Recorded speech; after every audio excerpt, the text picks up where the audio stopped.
This evening I want to talk about the practice of care. Some of you are no doubt familiar with the Buddha's last words, which he is supposed to have uttered just a few minutes, or we don't know exactly how long, but before he died. And he said, "Things fall apart. Tread the path with care."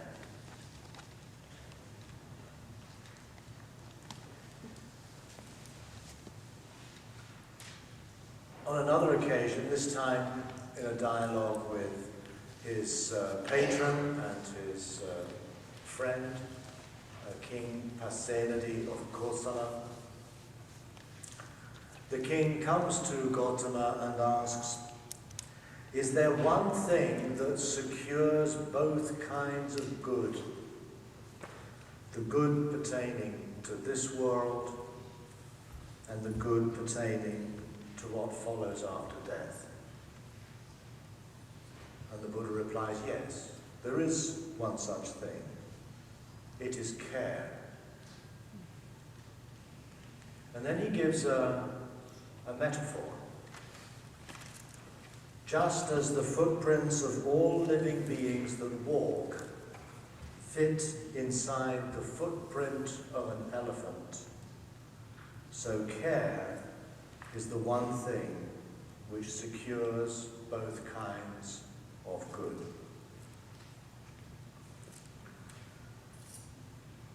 So care is understood like the elephant's footprint, the footprint of the largest of all the animals that would have existed in India at that time.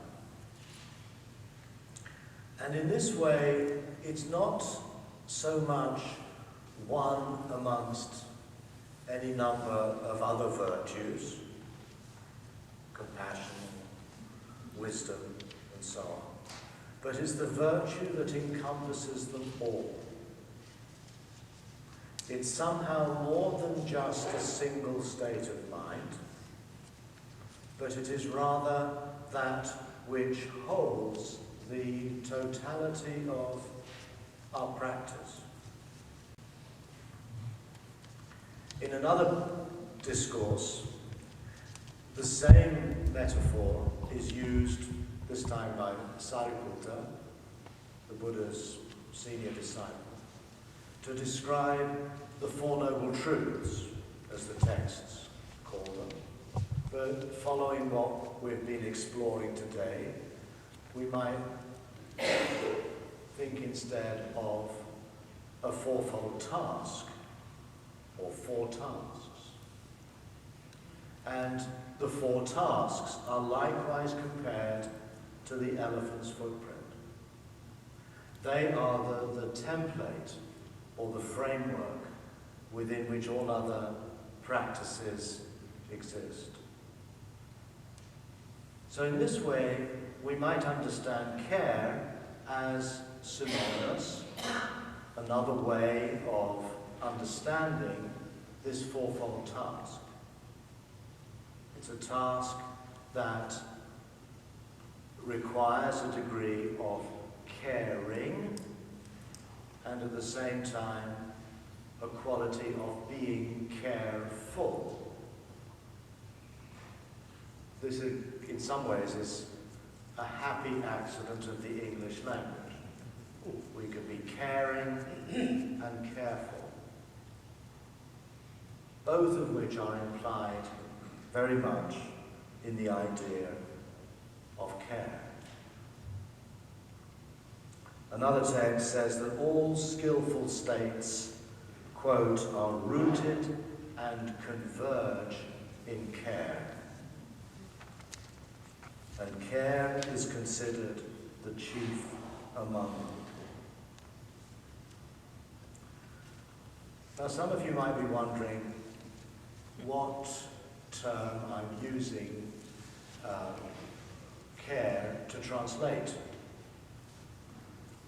And the term that I'm translating as care is appamada.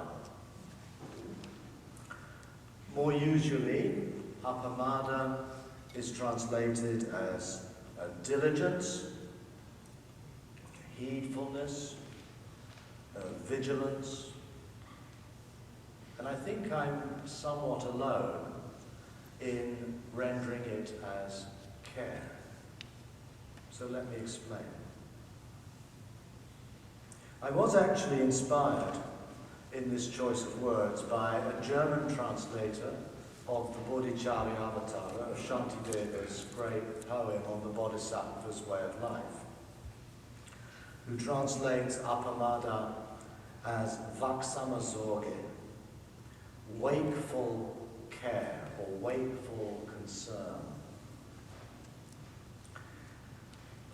But the problem with all of these terms, including my own, is that they fail to communicate how appamada is, like so many other central terms in Buddhism, particularly the virtues, is actually, again, a negative.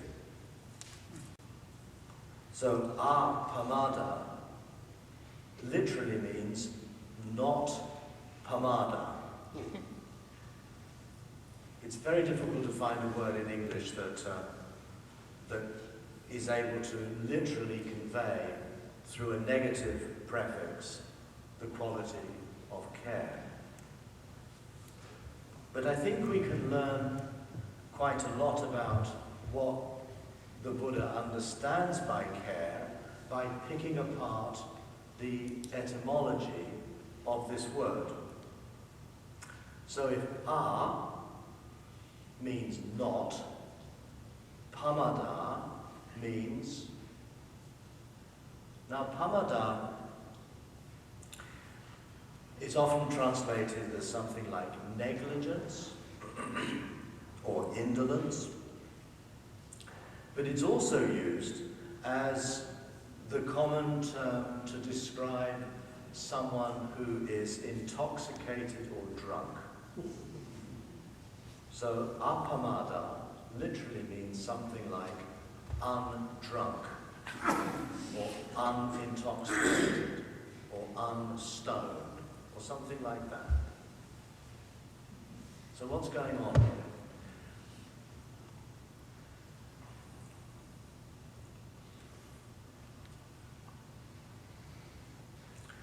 Perhaps we can understand pamada as our default condition as human beings of tending towards being both careless and uncaring.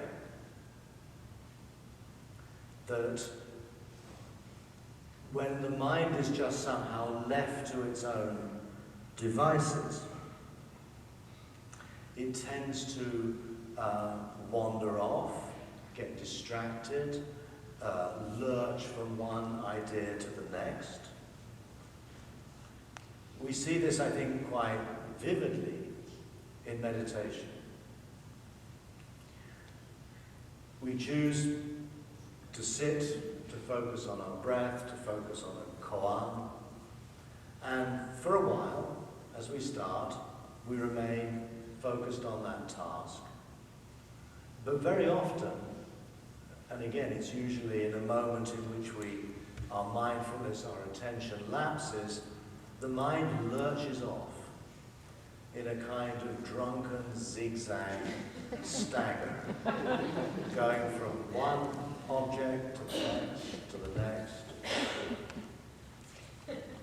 The Buddhist texts often talk about the monkey mind that basically jumps from one branch to the next, can't stand still, endlessly seeking stimulation or distraction. Or also the elephant mind, particularly they have in mind here the elephant in rut, the elephant that is kind of crazed by lust and charges through the jungle, destroying everything in its sight. So by reflecting on what care is the opposite of, rather than simply the negation of, the opposite of this drunken, wayward, zigzagging mind is one that is both focused, that is careful and diligent and heedful, these other terms that are also used to render it, but also a mind that cares for oneself, cares for others, cares for the world in which we live.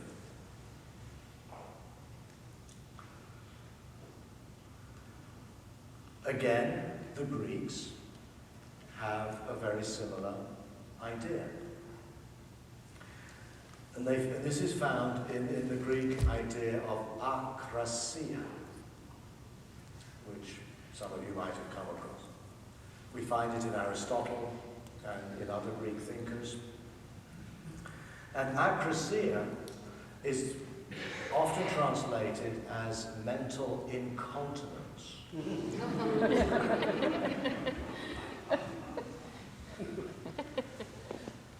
It's exactly the same construction as apamada. It's also a, which in Greek, as in Sanskrit and Pali, is a privative, not, and krasia means control. It means out of control. This is sometimes phrased as an adjective, an acrasic mind.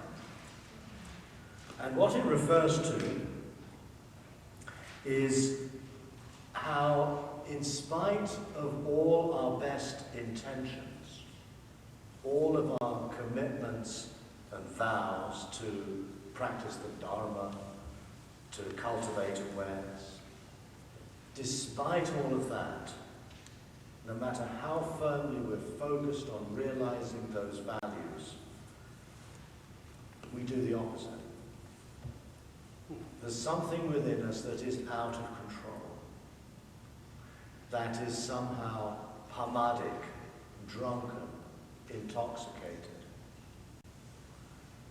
And I feel that the practice of meditation allows us to see this more clearly.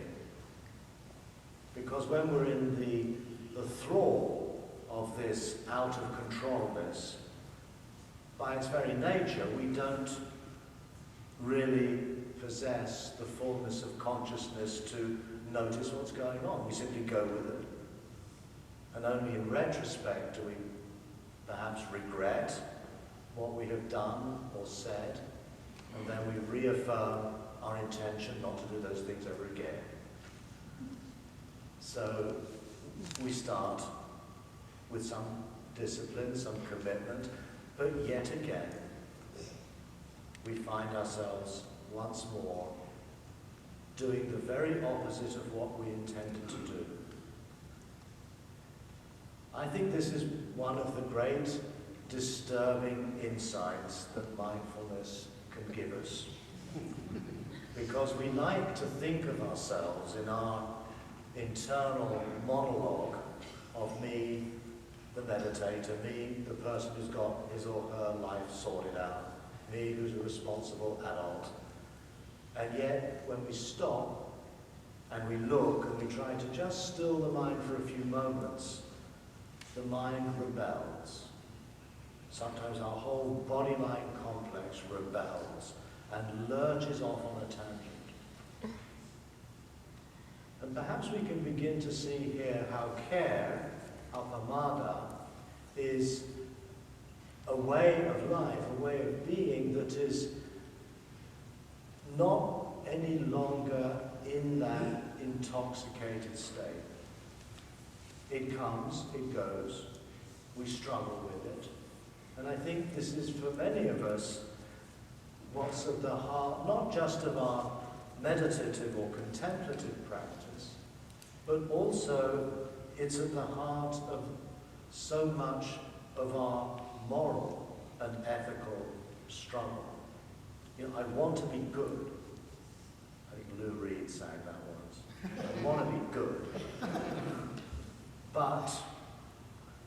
failing.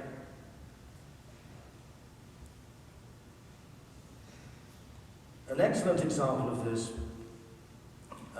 is found in the essays of Michel de Montaigne. And quite inadvertently, he provides us with a very illuminating account of Pomada. As you probably know, Montaigne was an aristocrat who became a diplomat in Paris with the French king. He became the mayor of Bordeaux, the city where I live. And at the age of 38, he decided to relinquish his public duties, retire to his estate on the northern shore of the Dordogne River, about an hour or so from where Martine and I live, and retreat to his tower to spend the rest of his life in contemplation, in reflection, with philosophy. And this is how he put it. He said that he wished to leave his mind in total idleness, caring for itself, concerned only with itself, and calmly thinking of itself.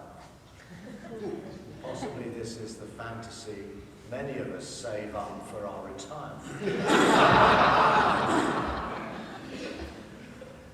But,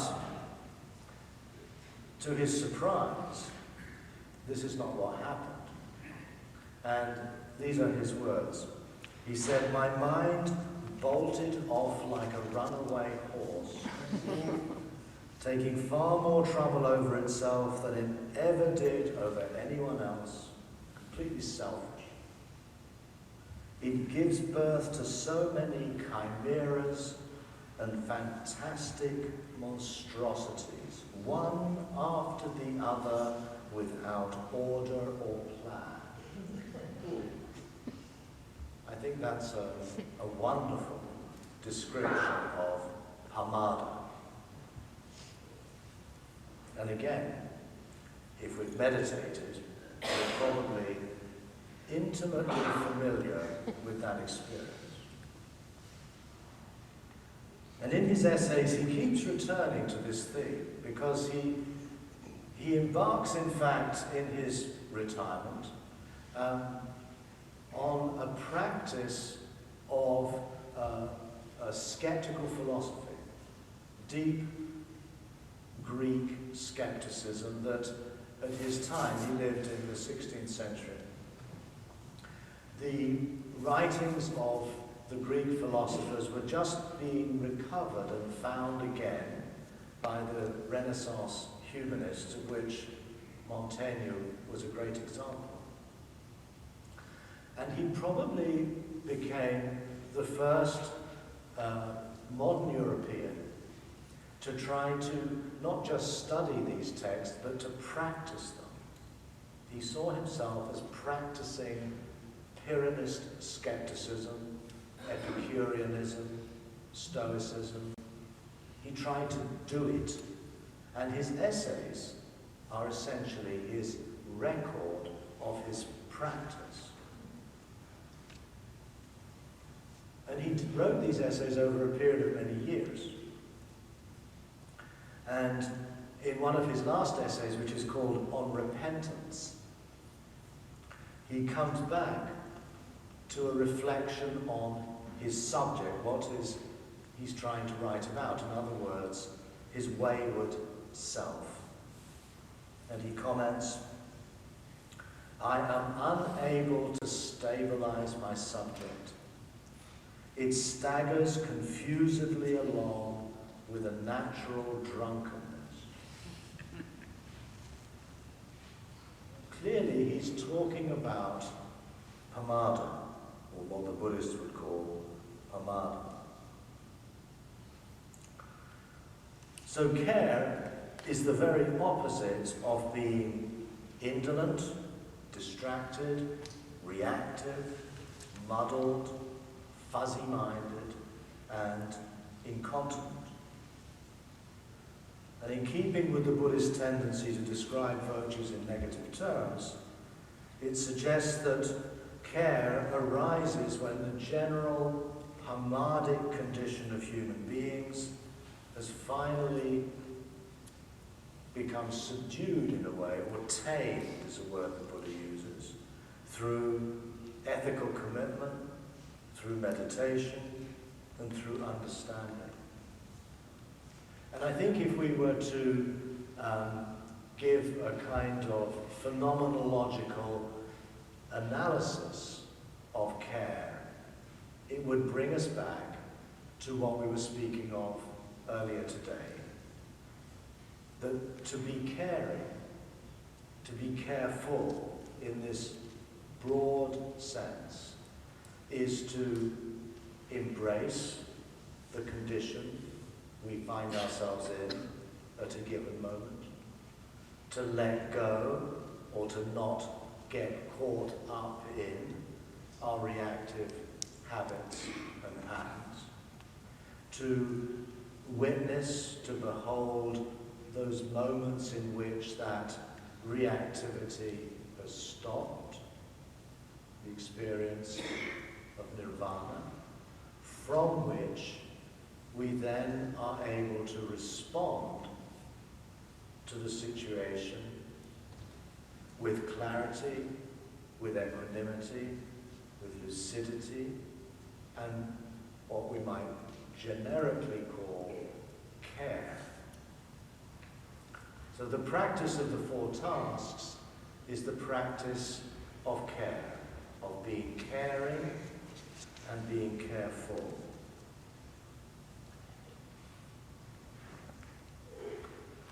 The centrality of care is further emphasized in the Dhammapada. There's a very famous verse, verse 21, if you want to look it up, which says, "Care is the path to the deathless, carelessness the path to death. The careful, caring do not die. The careless, uncaring are as if already dead."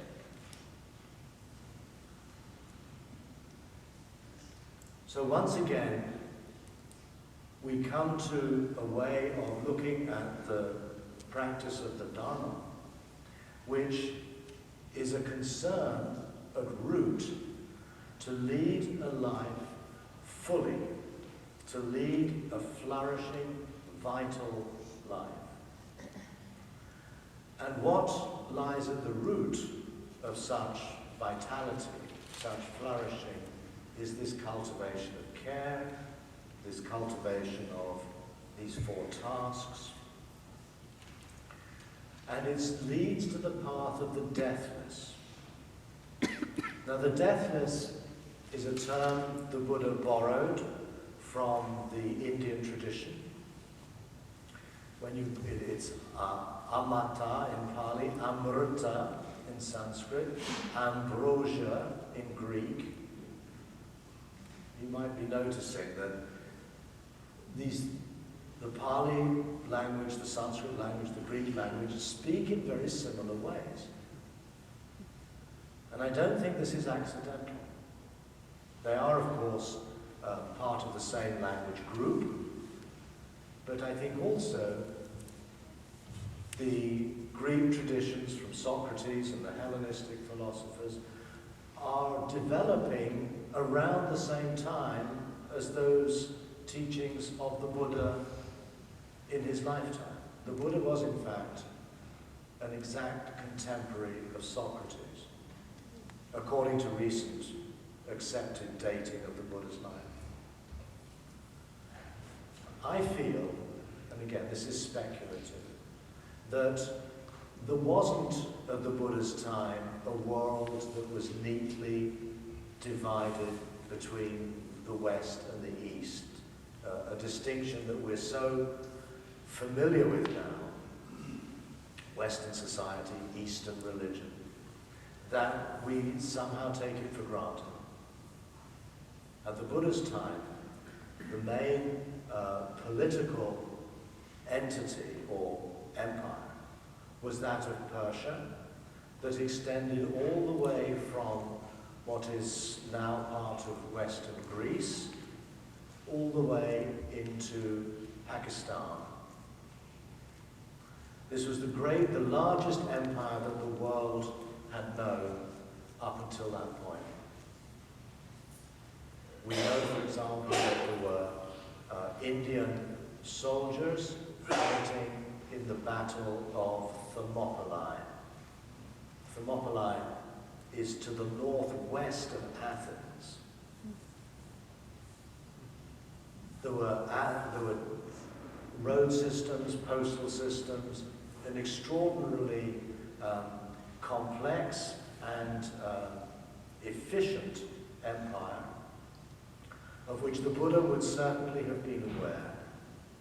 Whether or not he traveled that far west, we don't know, there's no record of it, but he certainly would have been influenced, or at least would have been conscious of this extraordinarily powerful force that had extended so far. There's even a text in the Majjhima Nikaya, the middle-length discourses, the discourse to Asalayana, where the Buddha's having a discussion with a Brahmin. The Brahmin is arguing that human class system or caste system is divinely ordained. The caste in which you're born is determined by God, your karma.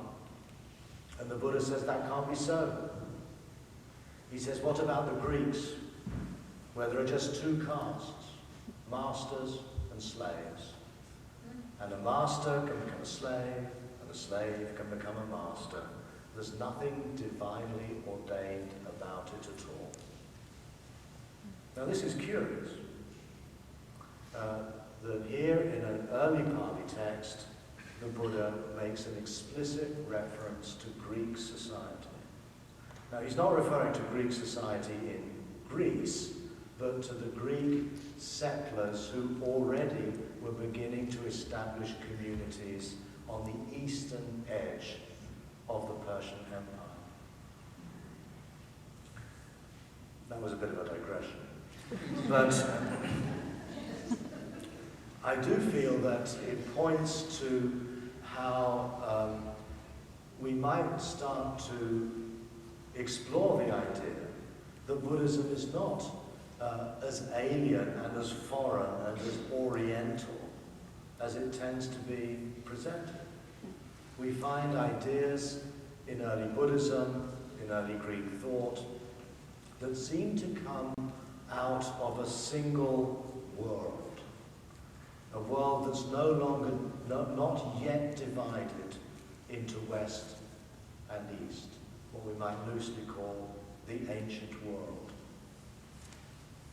And so Montaigne and other Greek thinkers earlier than him perhaps were using a language, a form of practice that carried distant echoes of a past in which Buddhist and other Indian traditions were a part of the philosophical landscape.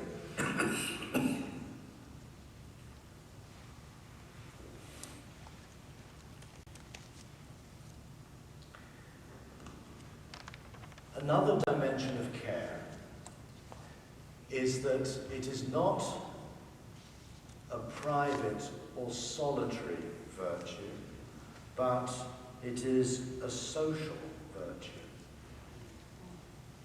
This comes through very clearly in another dialogue between the Buddha and King Pasenadi. Pasenadi comes to the Buddha one day.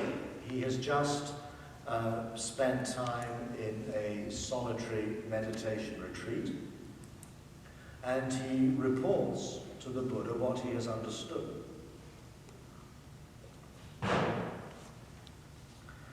And he says, while the Dharma has been well expounded by you. It has been done so for those with good friends, not for those with bad friends. Parsenides seems to have grasped that a fruitful practice of the path depends on the kind of company you keep. And here we touch into the very idea of Sangha. That care, particularly care is the point focused on here, is something that is not just an inner state of mind, but it is a quality that is embodied, a quality that we come to value through friendship, through its being modeled by being modeled by others. And the Buddha agrees. And he recalls he then continues the conversation, and he recalls how he was once staying in a town called Nagaraka in Sakya. And he says, then Ananda approached me and said, good friendship, good companionship, good comradeship, this is half of the spiritual life. And I told him, not so, Ananda, not so. Good friendship is the entirety of the spiritual life. This is a very famous passage. But it's often presented to us out of context. This is the context in which that statement is made. It has to do with care. The Buddha continues, he says, for when one has a good friend, one will develop and cultivate the noble Eightfold Path. Therefore, great king, you should train yourself in this way. I will be one who has such good friends. And when you have these good friends, you should live in intimate reliance on one thing, care. So care, as this passage suggests, is sustained by the matrix of relationships one cultivates with others who are likewise committed to realizing such values in their lives. Care is something we learn by observing and being in the company of careful and caring people. Again, this suggests it's all-encompassing quality, not just a state of mind, but it is embodied and realized in the totality of specific human lives. And it's by associating with such people, with such friends, with such communities, that this quality is realized and understood and developed. And the Buddha concludes, when you, great king, are living with care, the women of your harem, your vassal lords, your soldiers, your subjects in town and country will think the king lives with care, in intimate reliance on care. Come now, let us live likewise. And as a result of such reciprocity, you, yourself, great king, your harem, your treasury and storehouse will be guarded and protected. Now, for those of us who don't have harems, or vassal lords, or soldiers, or subjects, I think the same is nonetheless true. it's very clear from this passage that a person who lives a caring and careful life inspires others to live likewise. It shows very clearly that care is visible. Care is present not in just what you say about what you're doing or what it is that you regard as important, but it is actually embodied, manifest in the different acts of your life. And as a result of modeling this kind of care, those who are involved with you will feel guarded and protected. In other words, if we care for something deeply, we will protect it. And it's in this point, really, that I think I find the greatest justification for translating appamada as care rather than the more usual diligence or vigilance, which would make much less sense here. That care is closely associated with caring for something and therefore protecting it from harm, protecting it from damage, guarding it, treasuring it, valuing it. So this can extend again to the example I gave this morning. If we care deeply for other forms of life, the biosphere, the environment, the planet, the impoverished, the suffering, we will seek in whatever ways we can to protect and to nurture, to treasure such things. This again, I think, points to the overarching reach of this virtue, which is somehow the virtue that contains all other virtues. As such, of course, it's very difficult to define. And perhaps this is why the Buddha presents it through the example of people who live with care. We learn it by the example of others. And if we seek to cultivate such qualities within us, that too will be a teaching, if you wish, a message, a signal that this is a way of leading a noble life, a dignified life.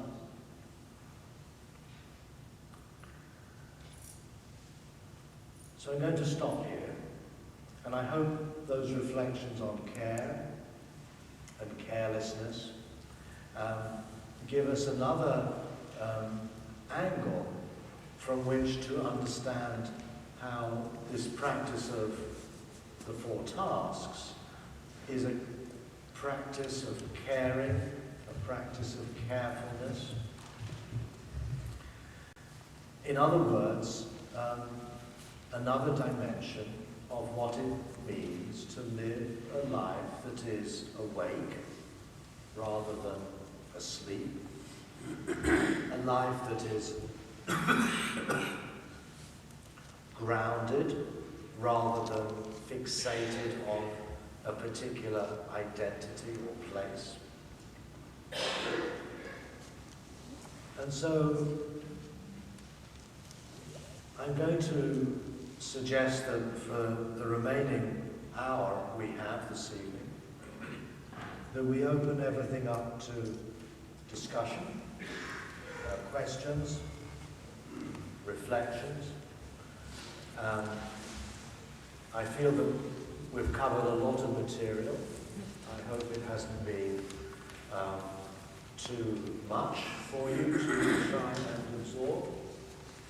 I hope it's been of some help. But I would really like to offer the floor now to you. I'd like to, I'm going to give privilege to those who have not yet asked a question or made a comment. So, who would like to start? Here, this gentleman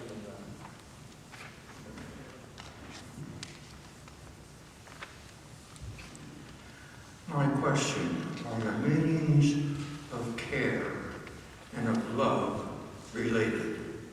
I'm sorry, I didn't catch that. Are the meanings of the word care and the word love related?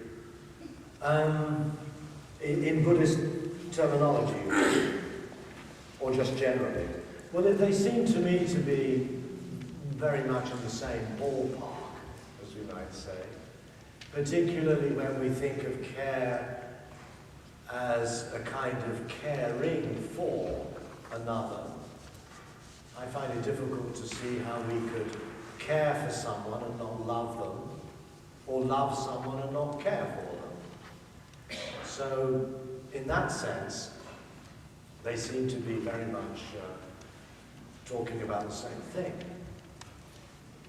But I'm not aware in Buddhist thought that the terms, for example, metta, which is usually translated as loving kindness, is associated with appamada. In fact, I would suggest, at least according to the text that I cited, that care is somehow more encompassing than loving kindness. That loving kindness, compassion, would be held within the wider framework of care. From what these texts suggest, care is the primary virtue, which is constituted of all of the others. But I think in our Christian culture particularly, agape, or love in that, disinterested, universal love, would perhaps come closer to care than it would to metta, I suspect. Or bodhicitta. Bodhicitta is also in the Mahayana tradition. Bodhicitta, I think, is very close to care in that sense. And it too is considered to be more encompassing than loving kindness or compassion. Bodhicitta being the commitment to live one's life altruistically for the welfare of others. It's not just a specific compassionate regard to another person. It's more an overarching commitment to lead one's life from that perspective of altruistic care.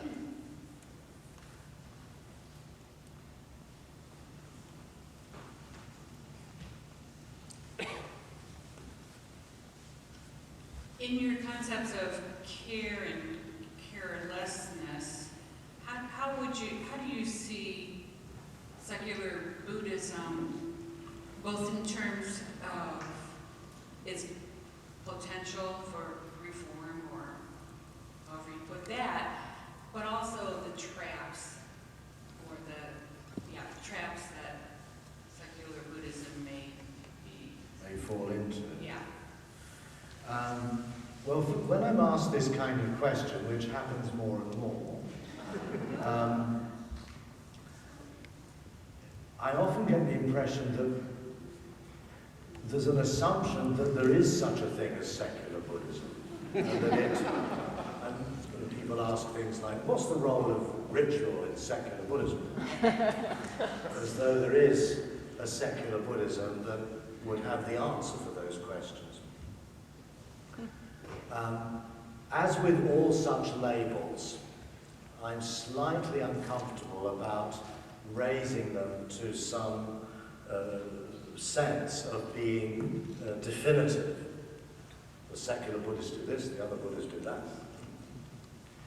I think of secular Buddhism as a movement, a secular Buddhist movement, rather than anything approaching, certainly not an institution, or even a church or a school. And that, I think, is the trap. really, that it will crystallize from a movement of concern into a kind of institution of some kind which would fix it. It's very curious how ideas like this evolve. I'm not sure where the idea first came from. People say that I coined it, and therefore I'm to blame for it. But I'm not aware of that. I'm not sure that's the case, to be honest. But since you've introduced the idea, let me just offer a brief reflection on what it means for me. I take the word secular not only as the counter idea to religious, and religious I mean here, religious in terms of a formal religious identity and so on, a religious belief. But I take the word secular also in its more etymological sense, which refers to the Latin seculum, which means this age, this world.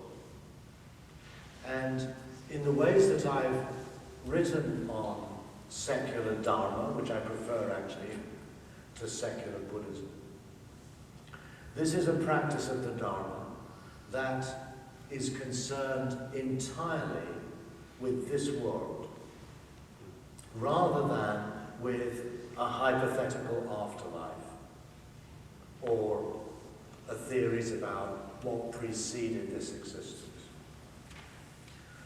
And by an exclusive concern with this world, I don't mean an exclusive concern with my life and my interests, but again informed perhaps by our environmental awareness, a concern with this earth. As it has evolved over the last 4 billion years, as it has given rise to human beings, and as it will continue into the future long after I am gone. In other words, it's a practice that focuses its care, its caring, its love, compassion on the fact, on those living beings who have arisen on the surface of this planet. And as far as we know, this may be the only place in the whole universe where this kind of life has emerged. Statistically, of course, it's likely there is forms of such life elsewhere in the universe, but in fact, we don't know. This could be it.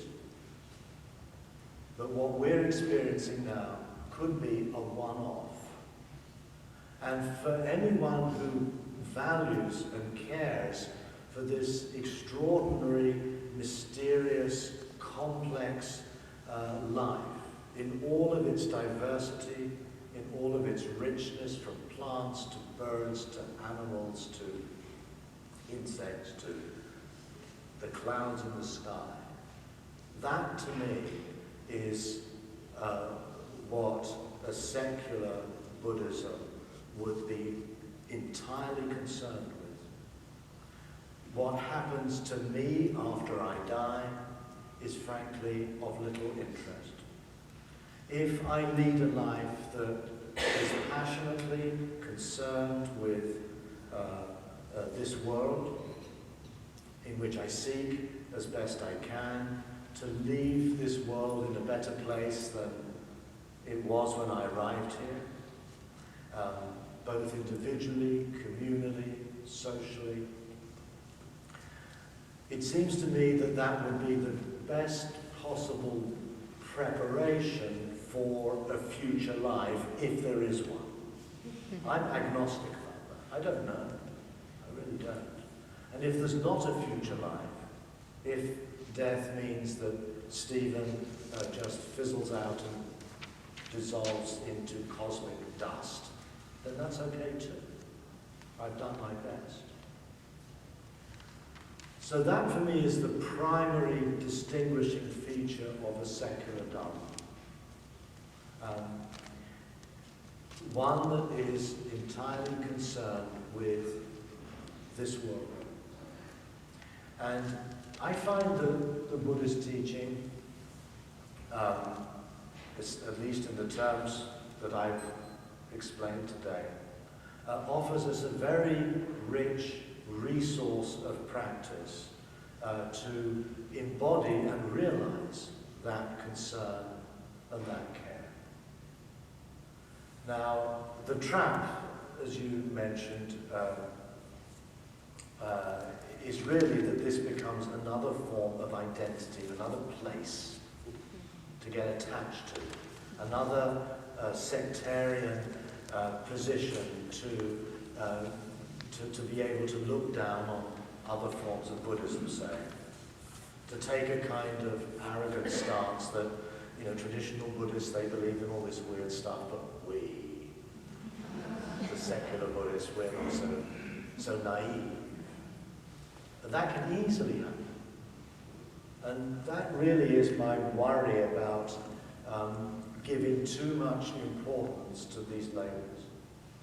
What's far more important, I feel, is what such an approach means in terms of how we live our lives together, individually, from day to day, and we make the very best we can of what we're capable of, so that when we die, we can die with a sense of at least having done the very best we can. We may fail. In a sense, it's not really our business. As Eliot says, for us there is only the trying. The rest is not our business, or something like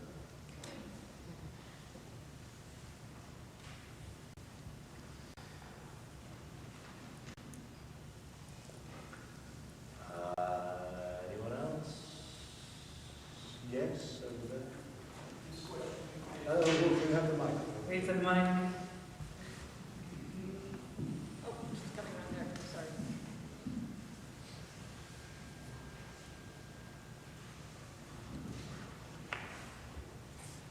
This question is to the agnostic in you. Sorry, the agnostic. Yes, this is to the agnostic. Okay, this is agnostic Buddhism. Okay. When we make a commitment to path, it's a quest, it's a choice that we make from deep inside. Isn't it religious in nature? Yes, let me talk to that. I very carefully said when I thought of secular as being in opposition to religious, I meant it in terms of religious institutions and belief systems. Another danger, going back to your point, with a secular or an agnostic approach, if you wish, is that we throw out the baby with the bathwater.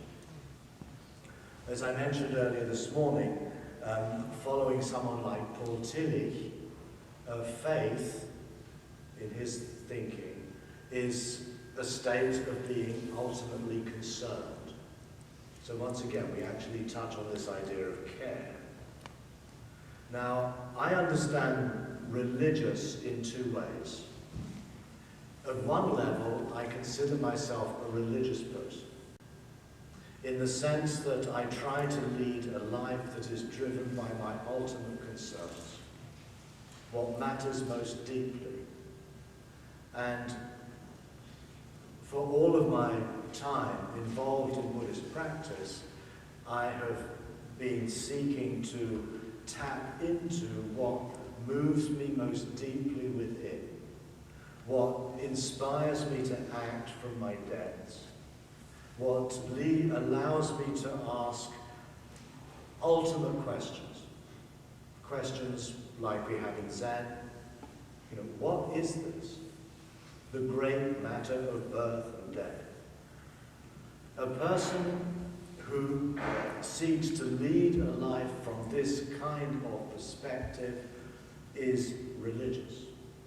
And that to me is not in contradiction with being agnostic. Agnostic means not knowing. In fact, I would argue that a kind of deep agnosticism is deeply religious. It's comparable, say, to, if we take an example from the Christian tradition, the author of the cloud of unknowing. In other words, acknowledging that fundamentally we do not know what this world is, who we are, what reality is. And in Christian language, it would be acknowledging that we do not know, perhaps we cannot know the nature of God. That's the kind of agnosticism I'm interested in. An agnosticism that is willing to be open to our fundamental unknowing, which is a fundamental humility in the face of life and death.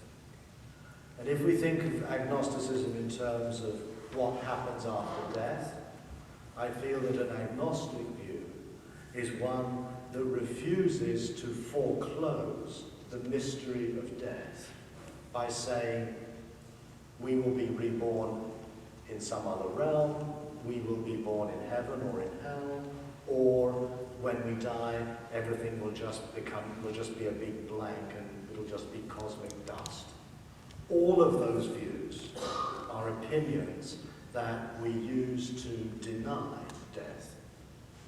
We prefer to have a belief, a view, that renders death coherent and understandable to our highly limited, egoistic minds. So we can talk of superficial agnosticism, which is basically, I don't know, but frankly, I don't really care. And a deep agnosticism, which is, I think, in a way, deeply spiritual and religious. This fundamental not knowing, this humility, in the face of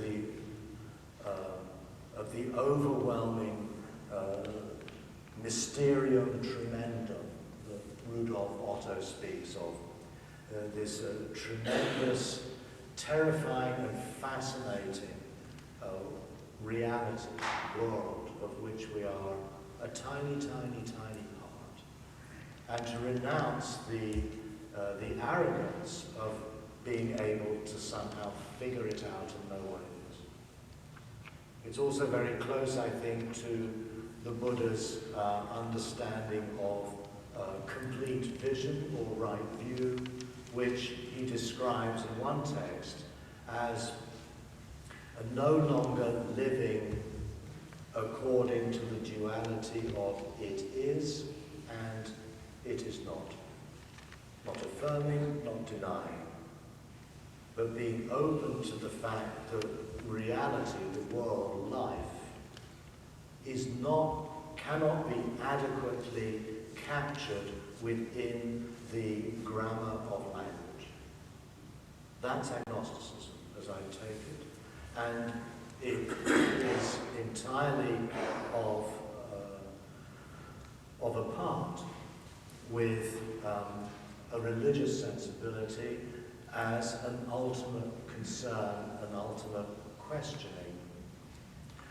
Whether or not we actually self-identify with a particular religious tradition or a particular religious belief, deep down, I think the human being is a religious being, spiritual, agnostic, wondering, puzzled, confused, and yet deeply yearning to realize and to embody what, in our tentative way, we conceive of as the good.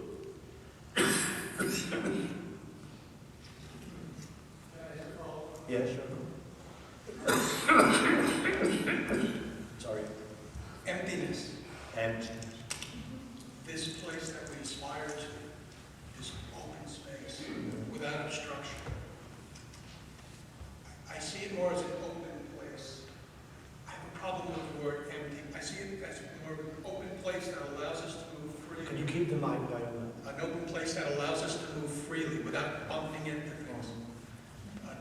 us the opportunity to reach.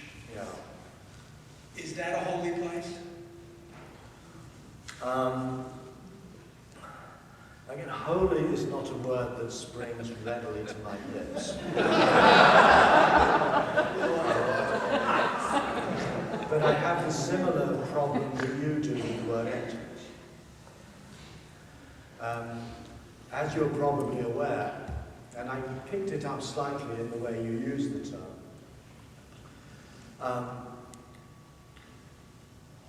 when you look at the history of Buddhist thought, you see how the term emptiness has undergone a considerable mutation from how it was used in the earliest texts to how it's come to be used in most Buddhist traditions today. So, for example, we're told that emptiness is that which we need to understand with non-conceptual direct insight, and that is what will render us enlightened. Enlightenment is about deep insight into the nature of emptiness. That's not how the Buddha spoke of it at all. The Buddha, when he speaks of emptiness, speaks of it as not something to be known, but something to be dwelt in. It's a dwelling. Again, there's a passage where Ananda approaches the Buddha and says, when you were staying at the same place, interestingly, this place, Nagaraka in Sakya, no one knows where it is. It only occurs twice in the canon. Once where the Buddha says that good friendship is the whole of the spiritual life, and in another occasion where he says, for the most part, I dwell in emptiness. Emptiness is a mode of dwelling, a mode of living. And he explains it as living and dwelling in this world, undetermined by reactivity. It's to live in a mind that is empty of reactive patterns. And it's that he understands as emptiness. And in another passage, he describes emptiness as the Mahapurusha Vihara, which means the dwelling of the great person. It's a dwelling. We dwell in emptiness. We don't know emptiness. And possibly, although I wouldn't use this word, this is a way of... No, I can't say it. But I think you get the point. And another way of looking at emptiness, which is in a similar vein, that we find with Nagarjuna, who's one of the great Buddhist philosophers. He says, Buddhas say that emptiness is letting go of opinions. Believers in emptiness are incurable. In other words, if you take emptiness as something that you think exists, as some metaphor for the great, reality of life, you're actually missing the point. That emptiness is actually a letting go. It's a letting go of opinion. And in that sense, it corresponds to the second of these four tasks, a letting go of reactivity, which includes holding on to opinions. I think it would be better in English to think of it as an emptying. And meditation practice is a process of emptying our lives of selfishness, of reactivity, of fear, of opinion. In other words, it's about allowing something to fall away. And in that falling away, to recover another way of living and dwelling on this earth. But unfortunately, I think the English word emptiness is very difficult to use in ordinary contemporary idiom. The fact that it's a noun automatically suggests that it's something. And also, in our culture, it is very difficult to think of it as being a positive thing. It's got a negative association that's very difficult to relinquish. So I don't know whether that answers your question. But that at least is how I would approach this idea of emptying or living in a way in which we are no longer determined by reactive or grasping attitudes. Yes. I've done some workshops related to dependent origination, and in that context, we've gotten into discussions about the similarity of scientific process versus the dialectic of dependent origination. And as a scientist myself, I had some feeling for that. But what I tried to do within that was to differentiate that interconnectedness of science was reductionistic and trying to pick things apart, and contrast that with what I consider to be a more Buddhist interpretation, where you're looking at the mess of interconnectedness. The mess or the mass? Mess, M-E-S-S. Oh, Yeah, and in that context, some issues came up within the scientific realm of there's a sense of absoluteness. You're making the decision, this is it, it's moving on, and that causality, trait, linearity, or the connectedness anyway.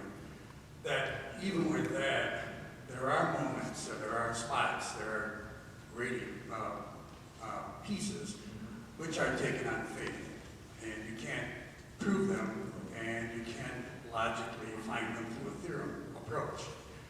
And, you know, so there are those moments in science where there's a faith act. And it's similar to dependent origination. There is a faith act. Sorry, what? Faith act. Oh, act of faith. Act of faith. Yeah. And in that, what is taken on faith is that everything falls apart and nothing has its own inherent being. And that comes from the fact, or my supposition was that comes from the fact there is no experience where that doesn't happen. Sorry, there's no experience There is without... no experience where that does not happen. Well, that does not happen. So the fact is, nothing in our experience is not a composite.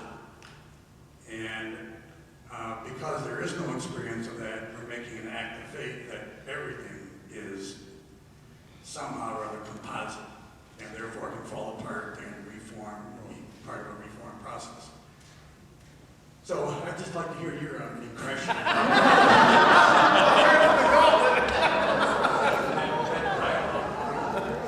our culture, that dialogue between science and dependent origination can be very inflammatory at certain points.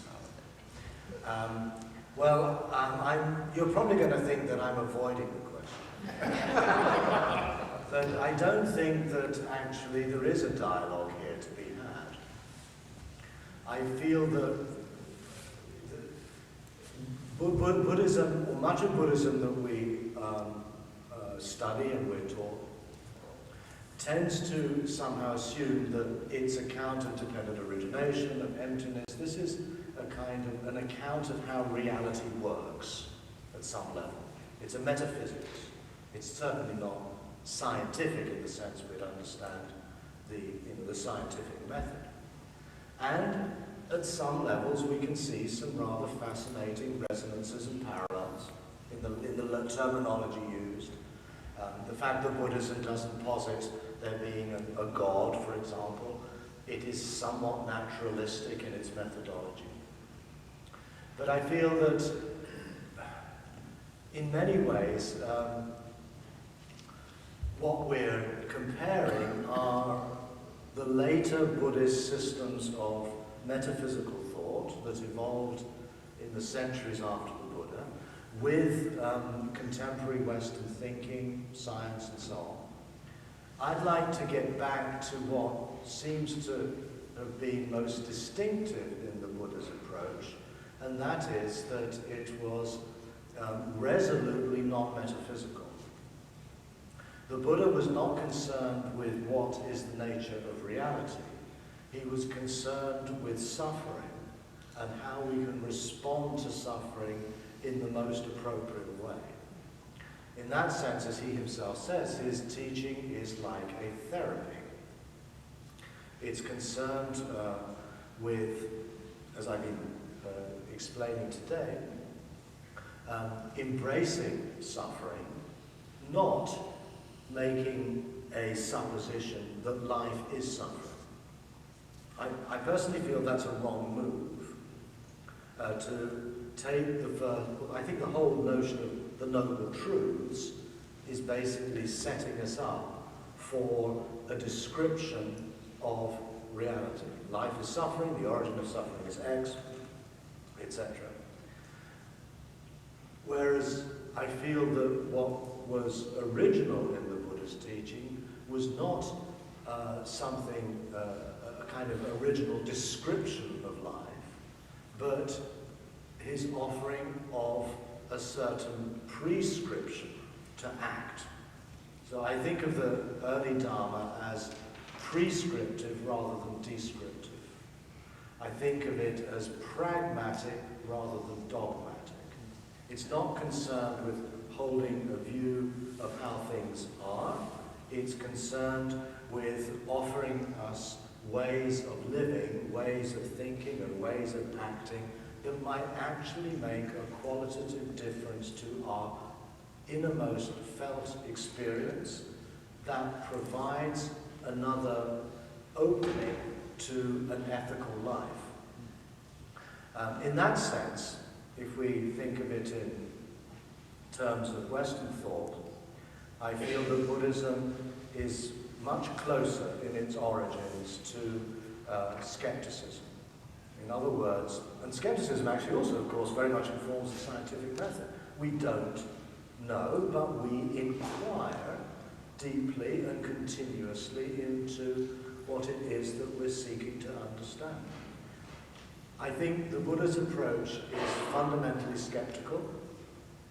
As I mentioned to this gentleman, it refuses to fix on either something being or not being.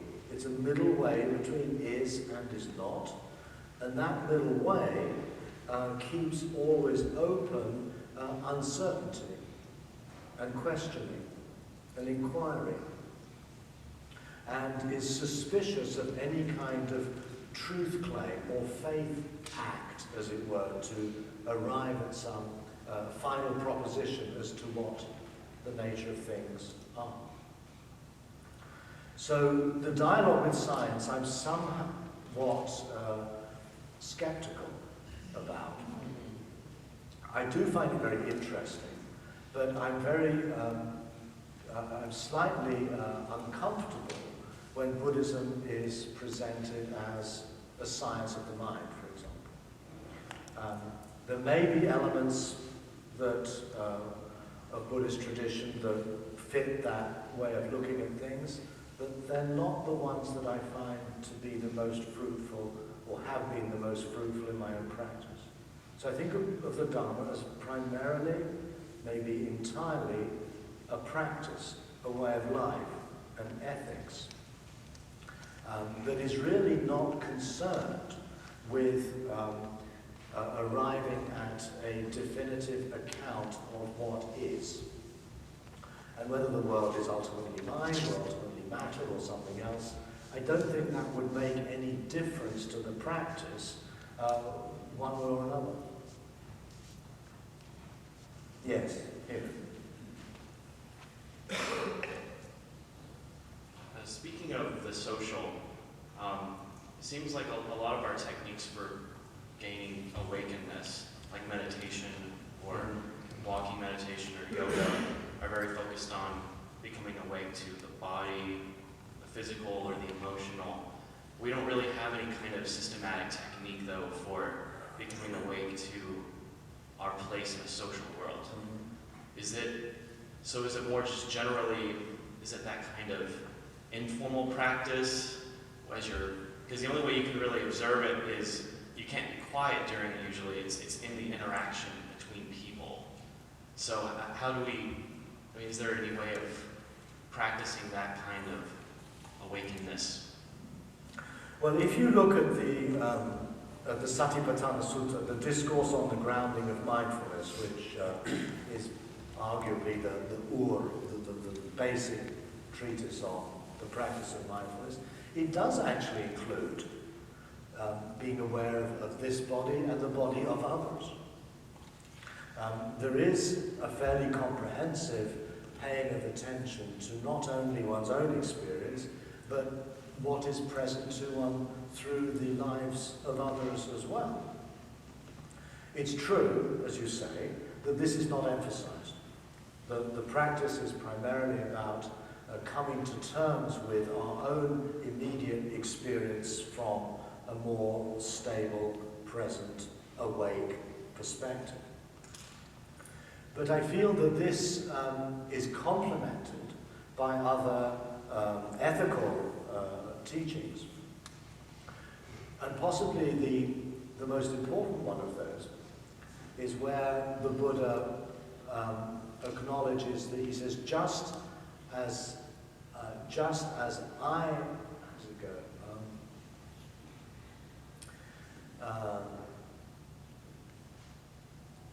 Just as it is for me, so it is with you.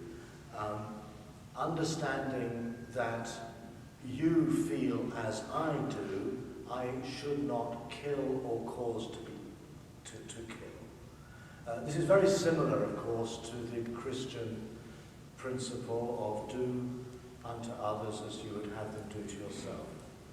So I think the practice of mindfulness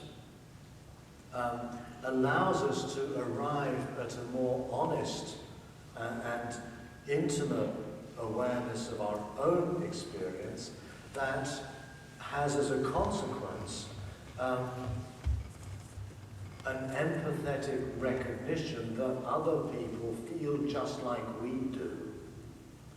And it's in that empathetic identification that we find the principle of non-harming or non-violence that is the basis for Buddhist morals. My mind's going a bit slow. But that is how I would take that. I think the social dimension is there. I think it's implicit, for example, in the whole thing I spoke about with care. That care is a social virtue. It's embodied and learned through example. It's cultivated through friendships. And although those friendships might initially be friendships within our closer community, that is really only the beginning. That such a practice is one that opens us more and more to the fact that others suffer just as we do. If we expand on the principle or on the practice of this first task, fully know or embrace suffering, it will start with ourselves, our own pain, our own difficulties.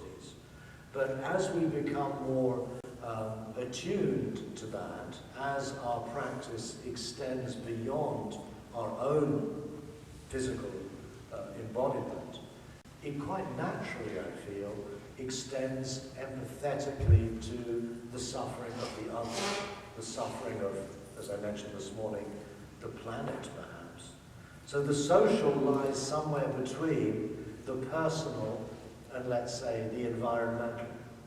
It's the wider frame of our humanity as we engage with relationships, with in a more traditional concept of teaching, of studying, of cultivating right speech and action and work and livelihood. All of these are practices that are deeply embedded in our social relations.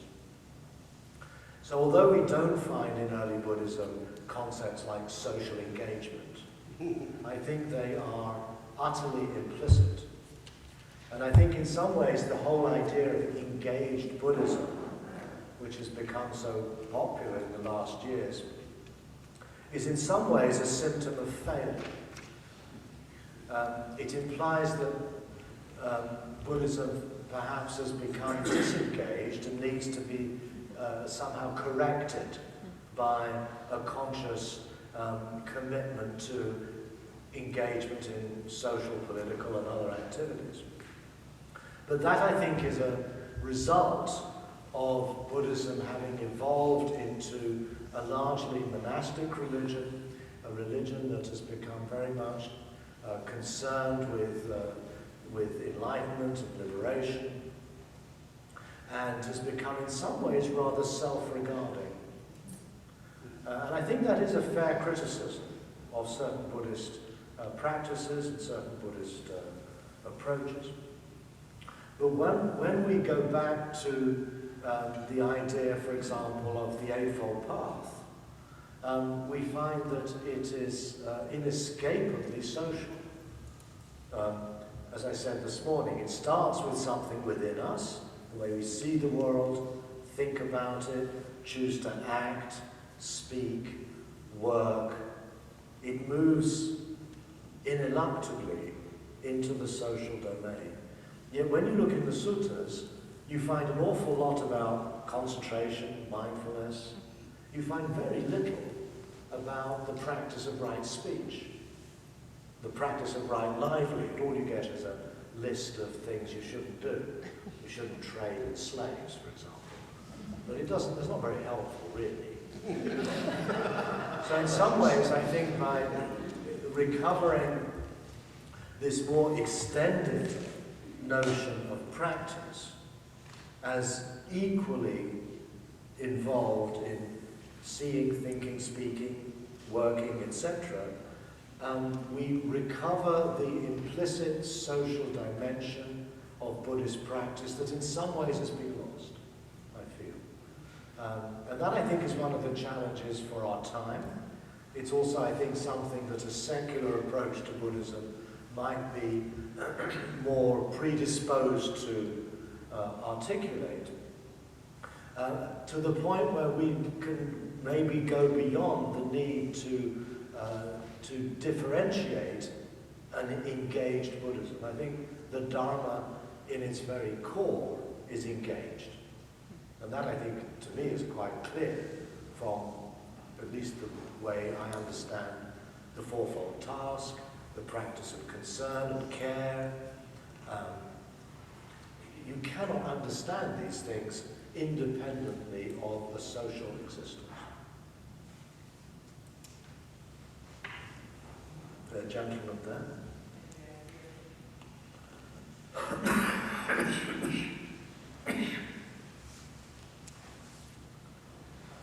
Well, thank you very much for your very careful teaching of the Dharma.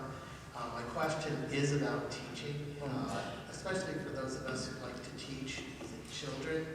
I think there are probably two limitations that perhaps you might be able to comment on. But one is that there is a mindfulness and education movement that mostly seems to be focused on meditation, not on the complete integrated fourfold tasks.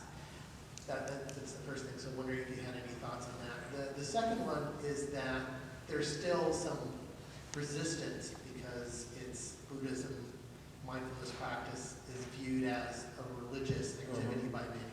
Yeah. And I'm wondering if there's a way to position it as secular, what was the term you used rather than Buddhism? Dharma. Secular Dharma, that might be a way to make it more comfortable and easy to integrate. So I'm just curious, any comments and suggestions you have for how we teach our children the Dharma? Thank you. I have a friend in England called Chris Cullen, who's very much at the cutting edge of introducing mindfulness, particularly into the school system in England. And last November, I was invited to address the cross-party parliamentary committee on mindfulness in the House of Commons. In Britain, there is now 8-week mindfulness courses are offered in the House of Commons for parliamentarians, for the MPs. 140 MPs have done the course. There's a committee now of members of Parliament who want to develop policy papers on introducing mindfulness into schools, into healthcare, which is already happening, into the workplace, and into the military. And I addressed some of the members of this committee who are struggling with exactly some of these questions. Once we get into the issue of bringing mindfulness into schools or into any other public environment, we run up against the very difficult issue of how do we differentiate it from being part of a religious tradition, and how do we preserve the fact that mindfulness is really only, fully possible if it's embedded in an ethical tradition.